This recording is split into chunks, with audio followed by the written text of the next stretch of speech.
Hi, welcome to another video for Fresh Faces, New Ideas. I'm David, and if you like the content that I make, please be sure to like and subscribe to this video, and feel free to follow me on Twitter. My Twitter hashtag is @FacesIdeas, or you can listen to me on the Center Left Radio podcast. I'm on Fridays, or you can go to centerleftradio.com to hear the podcast there. So we're gonna do this video is gonna be a little different than the other ones I put out today. This one is going to be about Ben Shapiro. So Ben Shapiro, a couple days ago, put out a video entitled Joe Biden's hypocrisy on politics and misinformation. Now I've seen some of it, but before we go into this, just a couple quick points on misinformation from what was happening with the Trump administration. The first one was that when they did a study on the largest cause of misinformation on the coronavirus, Donald Trump was the number one source. He was 38% of all misinformation on the coronavirus.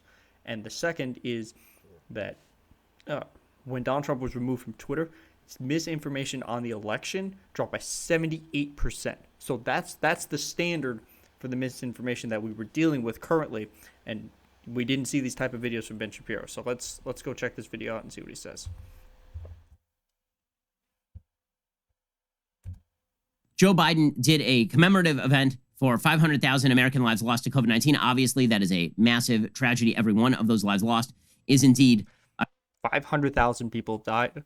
This is the second largest mass casualty event in American history. It is only kind of dwarfed by the Civil War, which is estimated somewhere between 400,000 and 600,000. Right?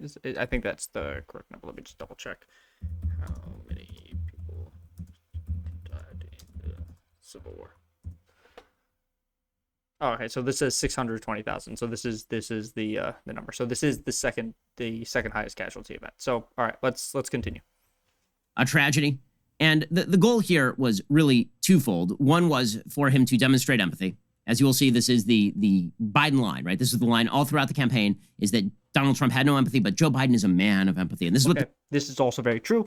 Donald Trump had no empathy. This is also the first major event that had happened during the past year in which somebody said, I'm sorry for the loss, and I understand your loss, period. Donald Trump never did any of this. He showed no empathy for any type of suffering that was either directly or indirectly caused by him or that just occurred while he was the commander-in-chief. The media like about him is that he is capable of emoting. I mean, that is his, right, it's his thing. Now, I'm not saying it's not genuine. Sure, I'll give him that. I'm sure that a lot of his emotion is genuine. That's fine. Emotion doesn't happen to solve problems. Very often emotion gets in the way of solving problems, and I don't judge presidents on how much empathy they have. I judge presidents on how well they do in doing the things they are supposed to do. I don't care whether my plumber has empathy. I don't care whether my lawyer has empathy, and I don't care whether the president has empathy. Okay. Keep in mind, Ben Shapiro is the facts don't care about your feelings guy, even though a lot of the time the things he complains about are because of his feelings. But your president should have empathy, because when you're in charge of that many people, you should be able to understand their feelings in order to change their lives for the better. Because that's the goal, is to change their lives for the better. I've been clear about this since the get-go. In fact, there are good studies to show that sympathy is useful in politics because it allows you to think about a wide variety of people who are not you, but empathy is actually a problem. Empathy is where you put yourself in somebody else's shoes. Sympathy is where you sympathize with somebody else's positions. Empathy makes you elevate certain people above other people because you're empathizing with them, right? So empathy can actually be a problem in politics. There's a great book called Against Empathy by a psychologist, all about this, about how in politics it's kind of a problem. I'm just not going into this. I don't want to discuss the difference between empathy and sympathy. I think if you're the president, you should be able to both empathize and sympathize with the people you're in charge of. I don't think you can empathize and then just put people above it. It just means you can relate to people. But this is also what Ben Shapiro does. He throws out a whole bunch of statements and then continues. Problem. In any case, Joe Biden does this event, and in the middle of the event, he basically is the goal of the event is not only to demonstrate empathy, but then to suggest that people who disagree with his agenda, that people who don't agree with the way he's approaching policy are non-empathetic. Right? That is what politics usually is. This is just blatantly incorrect. You can go and look at the video. I watched this because I wanted, because when I was looking at the Ben Shapiro videos, I was like, oh, what is he talking about? And then I saw it. I was like, well, I hadn't seen the speech yet. So I went and looked. Joe Biden does not say that his opponents are unempathetic because they disagree with him. That is just a flat out lie. is trying to create a level of moral superiority for yourself and make your opponents seem morally inferior. So Joe Biden does this event, and he says, for example, it's time to end the politics and the misinformation. Okay, as we've been talking about for weeks at this point, Joe Biden has been a chief purveyor of COVID misinformation since his accession to the office of president. Once again, 38% of all COVID misinformation came from Donald Trump while he was in office. But let's see what Ben Shapiro is going to say about this. He has put out the idea that there was no COVID plan. A lie. He suggested that the COVID vaccine plan did not exist. A lie. He has had people promoting the idea that teachers cannot go back to school safely right now. A lie. Okay, let's go through all these. COVID vaccine plan is a lie. There was no COVID vaccine plan. Their argument is the Trump administration was, go figure it out yourself. That was their plan. That was the extent of it. The problem that we had, similar to the testing and similar to the rollout of the vaccine, was that there was no coordination. The federal government needed to help coordinate with these states in order to roll it out efficiently, and it just did not happen. So the argument that the federal government's plan was figure it out yourselves constitutes a plan is just stupid. The president of the United States has been overtly using teachers' union talking points and just shoving them into CDC standards, okay, which is disinformation and misinformation, as the left likes to say. Okay, whether that ultimately constitutes a disinformation, I don't know. I haven't looked at specifically what he's referring to here for the teacher's information directly into there. But as I've said in earlier videos, I don't understand. You just give them the shots. They want to feel safe. They want to go back to work. If they need to feel safe by giving them the shots, do that. Don't just say the answer is open up. Just go back and don't feel safe. Keep in mind, Ben Shapiro is the same person who said, if you lived above 83, whatever the median age in America is, well, you had a good life, so it sucks to be you if you die. So, look, this teacher thing is the people are like, oh, they're holding hostage unions. Just give them the vaccine, and if they say we need more funding to get to make sure the schools are safe, give it to them, because that's what the COVID the relief packages it has for schools. You're not the idea that just say screw it and just go back to work is the answer is just not true. Okay, but here is Joe Biden nonetheless saying that his opponents are the ones who are promoting politics and misinformation. He's the president. He doesn't get to do this routine anymore. Now's the time for you to actually do your job. We must end the politics and misinformation that's divided families, communities, in the country. It has cost too many lives already. It's not Democrats and Republicans who are dying from the virus. It's our fellow Americans. It's our neighbors, our friends, our mothers, our fathers, our sons, our daughters, husbands, wives. We have to fight this together as one people, as the United States of America. Okay, that is so... I don't understand. Like, did I hear something different than what Ben Shapiro just said? What Ben Shapiro just said leading into that clip. And now, this was in the middle of the speech, so I was watching the speech. Right before Joe Biden made the statement, he said, you need to wash your hands, you need to wear the mask, you need to social distance, you need to get vaccinated. That's what he said. What Ben Shapiro just led with was Joe Biden was saying, if you don't have empathy, you're against me. Or if you're against me, you're spreading misinformation. What Joe Biden literally just said there was, we're in this together. That it's not Republicans or Democrats, it's all of us together. So somehow, this, like, Joe Biden does have gaffes, but this is the fact that Ben Shapiro looked at this statement and his response was, Joe Biden is saying my opponents are purveying misinformation. What Joe Biden literally said was, we're in this together. We have we have to follow these guidelines in order to defeat this. It's just bonkers. Such a string of platitudes. What does that mean? What does that mean? Can we get specific here? Like I said, literally the clip, like the literal segment before. If you go to this speech and you find like the 30-second clip right before it, that's exactly. Oh, actually, you know what? I have it pulled up. Let's see if I can find it. And it seems unbelievable, but I promise you, the day will come in the memory of the that help us honor those we loved. Have the small things, the tiny things that you miss. And it's also important to do that as a nation. It's unbelievable, but I promise you. So is that they will come sooner. We can find purpose. Stay socially distanced. Okay, all right, so here it is. I'm sorry it took me a little while because I didn't expect to go to this. So this is right before the Ben Shapiro clip that he just played. But as we all remember, I also ask us to act, to remain vigilant, to stay socially distanced, to mask up, get vaccinated when it's your turn. We must end the politics and misinformation that's divided families, communities, in the country. It has cost too many lives already. It's not Democrats and Republicans who are dying from the virus. It's our fellow Americans. It's our neighbors, our friends, our mothers, our fathers, our sons, our daughters, husbands, wives. We have to fight this together as one people, as the United States of America. So I don't know about you, but what I just watched is not my opponents are spreading misinformation, and what I just showed you was the clip he showed, and about 10 seconds before it was Joe Biden saying, here's how we deal with this. Now, this man just is so dishonest. Let's continue to watch what he says. Yeah. If people are saying that you should go out and you should congregate with other people and there's no risk of COVID if you without vaccination or anything, and that you should not wear a mask and not socially distance, yeah, that's going to spread the virus. Okay, so if you say that, then that would be, and you say it's not going to spread the virus, that's misinformation. But if we are talking generally, as Joe Biden says, that misinformation is the cause of the virus spreading. Did not say that. He did not say that at any point during this speech. This idea that misinformation causes the virus to spread was not mentioned during this speech at all, ever. I noticed something, which is that Andrew Cuomo, your favorite governor, literally lied to the American people, to his own constituents. Okay, we're gonna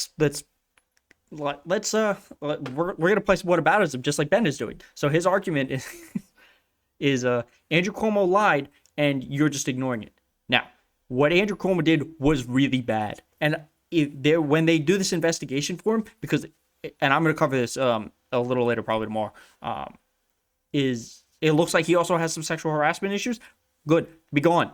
If I don't know the extent of it because I just haven't looked into it. The fact that he hid about half of the deaths is a problem. The fact that they hid it and he appeared to be bullying other Congress people in order to hide it is a problem. It is not good. I'm not defending that. It is bad. I can say that. But I can also say Ron DeSantis hiding his numbers, firing and then arresting the person in charge of it so they couldn't tell them that he lied is also bad. But you will never hear Republicans say that. You will hear them only say Ron DeSantis is doing great. This is the difference. I can tell you Cuomo is bad. I can also tell you Ron DeSantis is bad. There are two bad things.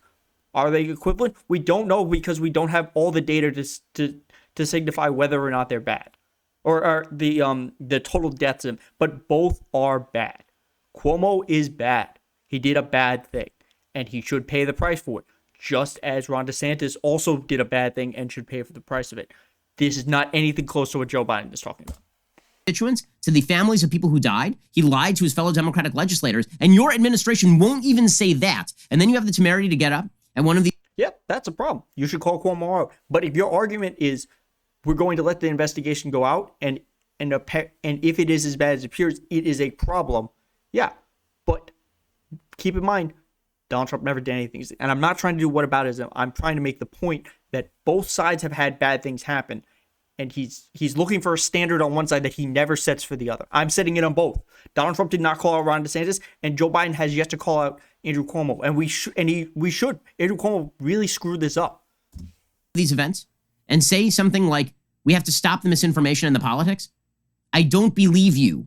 I don't believe that you are interested in that, President Biden. I wish that I believed you, but I don't. But again, the goal here is just to get the media to cry over him, which... Why? I don't understand. Is it because is he just incapable of listening to the things that were said? Joe Biden said we need to set aside the misinformation because this is not just hurting one side or the other. It's hurting both. So Ben Shapiro's response is, you're attacking my side because you're calling us spreading misinformation, and I don't believe you're trying for unity. This is so stupid. Which he did successfully. Here was CNN's John King saying, he's empathetic. That's really the thing that matters, is the empathy, the empathy, the empathy. You know what I noticed is actually more important than the empathy? Reopening the schools and getting people the vaccines they need. And also not... Keep in mind, vaccine production has increased, the death rate has fallen, the infection rate has fallen since Joe Biden came into office. I'm sure part of it was just the ramping up of the vaccine anyway, but Donald Trump still saw over 400,000 people die. Telling people that the vaccine is not going to allow us to get back to regular life. You want to talk? Yeah, that's what they're saying, because we don't know how long this is going to be. We don't know how many more variants are going to pop up before it happens, and we don't know how long this is going to last. So yes, you're not going to just, everyone is going to get injected and then we can just go back to the way life used to be. We don't know that, because that's not what the science has said. Look, the fact that, and if they come out and say, we have to wear masks forever, their argument is I guarantee, because this is what they make every single time there's a statement on masks. Dr. Fauci lied about the mask, not true. And they want us to wear masks forever and want us to stay inside forever. Okay? Talk about putting out misinformation. How about the idea that we believe that you're going to transmit the virus at the same rates whether or not you get the vaccine? Okay, that suggestion has been put out there. It is absolutely evidence-free. That's misinformation. I honestly don't know what that is. I don't know that particular claim. I would have to look into it further. Vaccine does lower not only your risk of death to something like 99%. No, depends on the vaccine. The Johnson & Johnson one that just came out is only 64% effective, because it's the single shot vaccine. So the two do increase the protection to a high amount, but it varies based on which vaccine you get. And it's not 95, it's not 99%. It's 95% at best, and it varies based on which variant they're referring to. Your risk of death goes down. Your risk of serious illness goes down by like 95%. But also your risk of This is true. They do it. The vaccines, once fully administered, do a fantastic job of removing almost all of the risk of serious injury. Transmission goes down by something like 90%, according to the latest studies. It's misinformation to suggest otherwise. But we don't. Also, you're just stating these facts, and where do you have any studies here that says any of this stuff? No, you don't. Okay. 90%, according to the latest studies. It's misinformation to suggest otherwise. Just show us the study. But we don't care about that. All we care about is that Joe Biden is a caring person. He cares about you. Here's the thing. Let me just tell you a little secret. Joe Biden may be a caring person. The government doesn't care about you because the government doesn't know your name. You're a taxpayer. That's all the government cares. That's all the government cares about. You are just a tool for. Yeah, that's fine. The government doesn't have to know who I am. The government's job is still to make sure that I'm safe, that I'm protected from the things that the government can handle. The government doesn't have to know who I am to protect me. For them. You're a widget to the government. Now, Phil Gramm, the former senator from Texas, he was once told in a hearing that by some witness that witness cared about his children. And Phil Gramm said, "Really? What are their names?" That is exactly how you should respond. When someone from the government says, "I care about you," your first response should be, "No, you really don't. You care about me in the same way that a plumber cares about me paying him to fix my toilet." Why should we pretend that our politicians are the most caring and wonderful of people when we? This is just a terrible line. So yes, you can absolutely have politicians who care about people. I believe there are absolutely politicians who care about people. I also believe that politicians don't give a shit about people.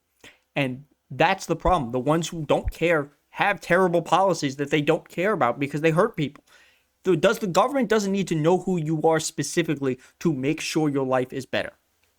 We all know that this is precisely the opposite. But again, you have to promulgate the notion that Joe Biden is full of empathy so that you don't catch on to the fact that he's actually full of shit. Here's John King from CNN. You have a president who is shaped, Joe Biden, whether you're a Democrat or Republican or an independent out there watching, he's been shaped by the personal tragedy in his own life. He understands what it is like for a family to suffer, for a family to lose, and for a family to have to get up and recover. And that's why this is his MO and his DNA, Wolf, to be an empathetic president and to not try to hide from these numbers. He inherited a mess from the Trump administration, but he is now accountable. In what ways has he been held accountable by you in the media? Seriously, have you seen one headline holding Joe Biden accountable for the 100,000 Americans who have died since he took office? This is such a disingenuous point. The pandemic was at such a high level that I don't even understand. This is such a mind-blowingly dumb point that, like, if I mean, the level of death that it was at somewhere between like 3,000 and 4,000 people a day were dying when Joe Biden came into office.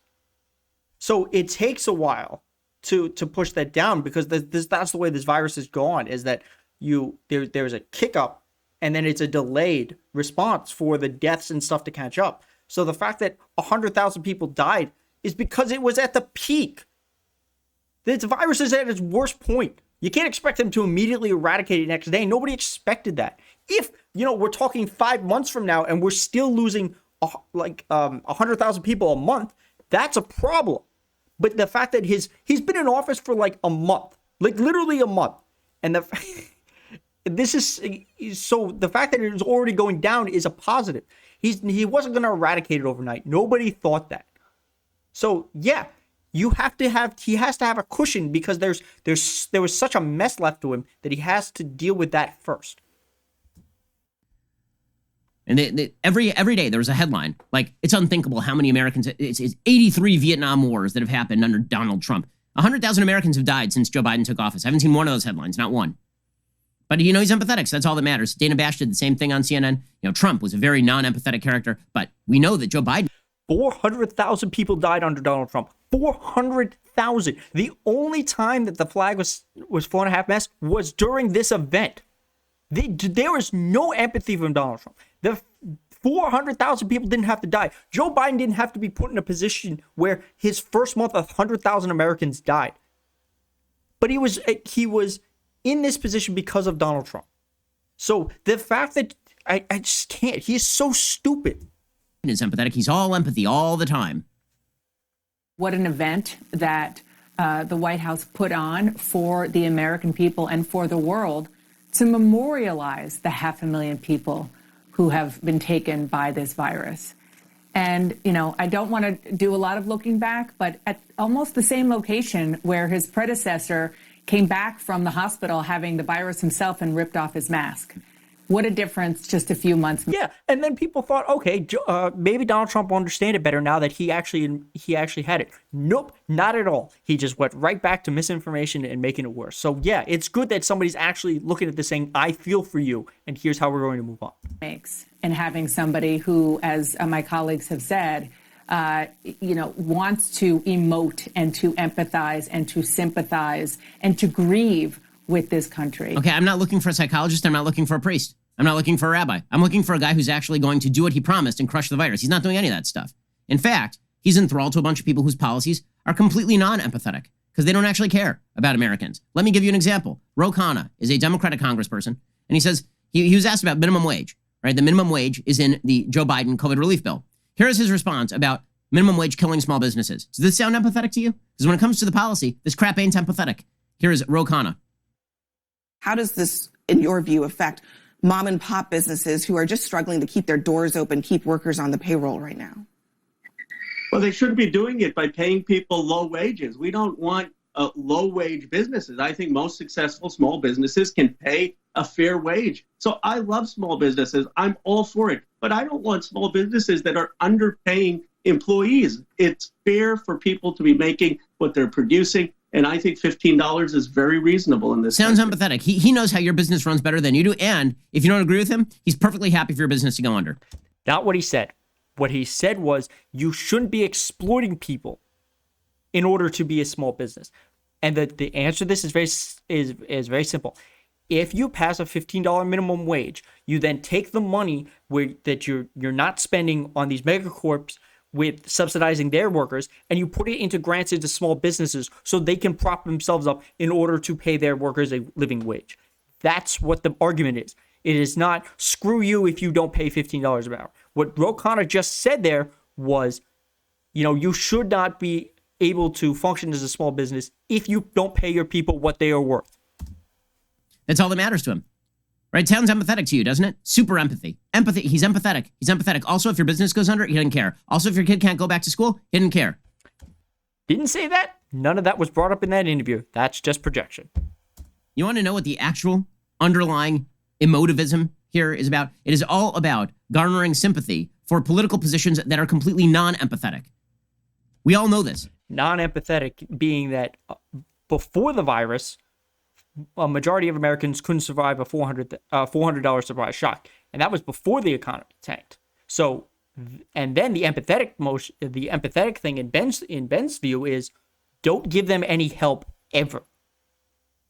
So, that's the policy he's pushing. The Biden administration is mirroring all of the priorities of the American Federation of Teachers when it comes to reopening schools. Here, by the way, is what the American Federation of Teachers president, Randy Weingarten, had to say about whether kids are going to recover from missing an entire year of school, not being with their classmates, experiencing significant mental health disorders. Really, I know many people who have had kids who are suffering with this sort of stuff. Here is the very empathetic Randy Weingarten on this topic. I believe that kids are resilient. Oh. And kids will recover. Oh. But we as adults have to meet their needs, their emotional needs, their social needs, their learning needs. And that's who America's educators are. But at the end of the day, we have to believe that this is recoverable. And we have to believe that virtually all our kids will thrive with the opportunities that we put before them. Okay, so what she just said is F the kids. Okay, let me translate that very quickly. She said F the kids. That's what... Not what she said. What she said is, we have to recover from this. Actually, no, that's not entirely. What she said was, we have to believe that it is possible to move past this. The idea that they should just be forced back. Look, I get it. It is bad for kids to have missed this much time at school. They've lost about a year and a half of schooling, depending on how well things go and by the time September rolls around. It is bad. I'm not arguing that it is good. It is bad for their developmental health that they had this happen. But the counter argument is not just have forced them to have gone back for that. Because that would have caused actual lives to have been lost. We know there have been children who have died from this virus. We know certainly that the teachers would have died from this virus at a much higher rate. So yeah, does that sound a little callous how she said it? Yes. But if we actually look at how this happened, and then when we go forward, we put the resources into counseling and dealing with the side effects of what happened here, we can recover from this. If you die from this virus, you're dead. You can't. What that meant. Okay, so for all of the empathy and the emotivism, what it really comes down to when it comes down to policy, it's which constituency can I please today? Recognize this is true for all of your politicians, Democrat, Republican. This is true. You will not be able to please everybody. It is not possible. All of them. Anybody who looks for, you want sympathy? Get a dog. You want empathy? Get married. You want your politicians to bring you these things? You're looking for love in all the wrong places, and you deserve to have whatever ridiculous policy they promote shoved down your face. Because if that's where you're looking for your love, my goodness, get a life, get a community, get friends. Did you know that? Okay. All right. Look, I don't know. That last part is just ridiculous. I'm not asking my politician. Thank you, Senator Hass. And Chair now recognizes Senator Hawley for his. I want my politician to be able to empathize and be able to create a policy that affects me and that helps me. I'm not asking them to love me. I'm not looking for love for my politician. I'm asking them to look out for my well-being, because that's their job, is to make sure their constituents' lives are better. So look, that was a lot. He is very wrong on a lot of things that he said, and I pointed them out a lot. But this is the ultimate problem with Ben Shapiro, is he talks very, very quickly. He doesn't use examples, or look, we saw it in the video. I showed it to you literally 10 seconds from the video that he said. He just blatantly lied about the thing that he showed you. So you have to know when you're going into these situations that he's not being honest, because look, everyone has their own political agenda, but the things he's saying are projection or just flat out wrong. Even the things he showed prove that he was wrong. So if you like this video, if you like this content, please like and subscribe. Please follow me on Twitter. My Twitter is @FacesIdeas. Thank you very much, and I'll see you in the next one.